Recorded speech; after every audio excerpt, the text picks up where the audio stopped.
Hey fam, what's happening? So let me be real quick. In Florida, as everybody knows, they're rewriting history and basically making history what they want it to be. I don't think that any one culture should be forgotten. I don't think that you should teach one culture and forget all the others. What they're doing is not right, but again, anyone who's spent time on this channel knows that I expect everything to be exactly the way it is. I expect racism. I expect unnecessary hate, all that. Anyways, so what I'm going to do is, number one, I'm going to talk about the Ocoee Massacre. I actually realized that I released this video a few years ago, and I had no idea that this content would be so relevant so long after I released it. So I have a series of Florida videos that talk about history, Black history as it were, and I'm gonna release them. I'm gonna let everybody know exactly what history is. Everyone should learn about the history, everything that happened. But anyways, I'm not gonna delay you too long. Here's a video, and after this video, I'm gonna definitely release some more Florida history, so that the nonsense they try to teach you in school doesn't become the most dominant lesson that you learn about Black history. Anyways, like, subscribe, share, go to the website. I'm going to put it up, the link right here. Get the gear, get the clothes, and enjoy.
Hello, my YouTube family. I hope you all had a blessed day. So many books have been written by the winners of wars depicting their stories. I think it is time for our story to be told. I encourage all of you to research for yourselves and learn the true history of our people. Teachers, you can use these videos to teach lessons in your Black History class. Students, when you're thinking about doing a report for Black History Month, come to our channel, go through the library of videos, and pick one of the people that we highlight. Out of the millions of potential subscribers, we just want to reach one so each one can teach one. Let's get familiar.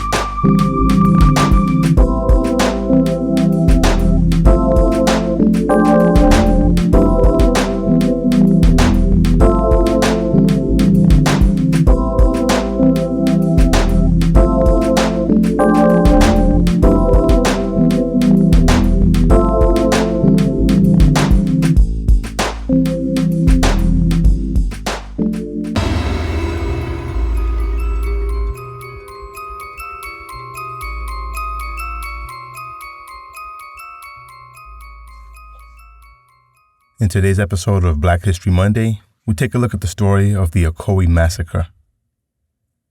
The Ocoee Massacre was a white mob attack on African American residents in northern Ocoee, Florida, which occurred on November 2, 1920, the day of the U.S. presidential election.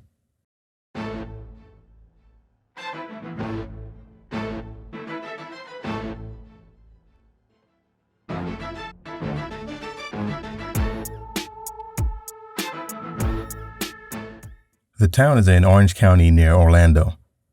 As many as 60 or 70 African Americans may have been killed during the riot, and most African American owned buildings and residences in northern Ocoee were burned to the ground.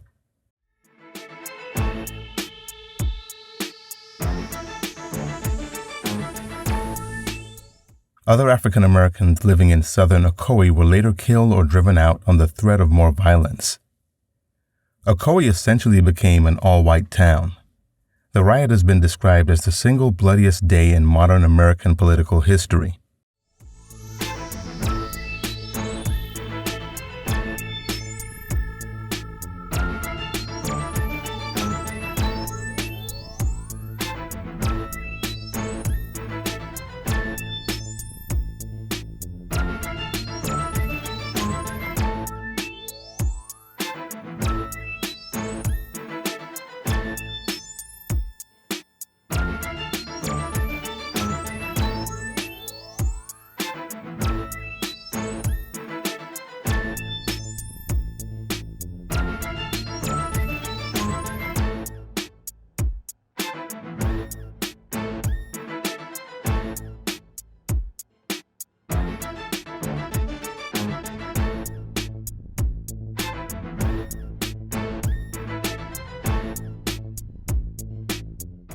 Orange County, as well as the rest of Florida, had been politically dominated by Southern white Democrats since the end of Reconstruction.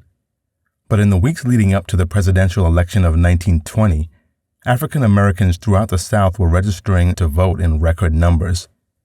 During this period, the Ku Klux Klan was having a revival, having established many new chapters since 1915. This resulted in a tense racial and political climate. 3 weeks before Election Day, the KKK had warned the African American community that not a single Negro would be permitted to vote. Judge John Moses Chaney, a Republican running for the Florida Senate, had started a voter registration campaign to register African Americans to vote in Florida because they had supported the Republican Party since Reconstruction. Mose Norman and July Perry, both prosperous African American landowners in Ocoee, led the local voter registration efforts in Orange County, paying the poll tax for those who could not afford it. In an effort to preserve white one-party rule, the Ku Klux Klan marched in full regalia through the streets of Jacksonville, Daytona, and Orlando to intimidate opponents. It threatened Judge Chaney prior to the election. The race riot started as a result of white attempts to suppress black voting. In Ocoee and across the state, various black organizations had been conducting voter registration drives for a year in order to have an effect on Election Day. Blacks had essentially been disenfranchised in Florida since the turn of the century. Mose Norman, a prosperous African American farmer, tried to vote but was turned away twice on Election Day. Norman was among those working on the voter drive. A white mob surrounded the home of Julius July Perry, where Norman was thought to have taken refuge. After Perry drove away the white mob with gunshots, killing 2 men and wounding 1 who tried to break into his house, the mob called for reinforcements from Orlando and Orange County. The whites laid waste to the African American community in northern Ocoee and eventually killed Perry. They took his body to Orlando and hanged it from a light post to intimidate other blacks. Norman escaped, never to be found. Hundreds of other African Americans fled the town, leaving behind their homes and possessions.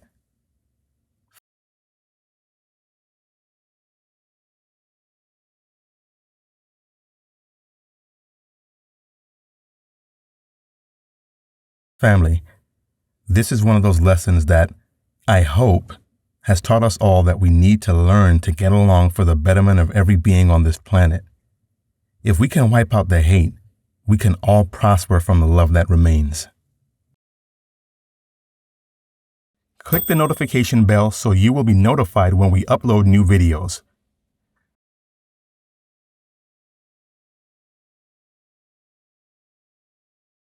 Again, researching is key. Always do your own research and never just listen to what people tell you. We are the Awakening Frequency. Out of the millions of potential subscribers, we just want to reach one so each one can teach one. Peace.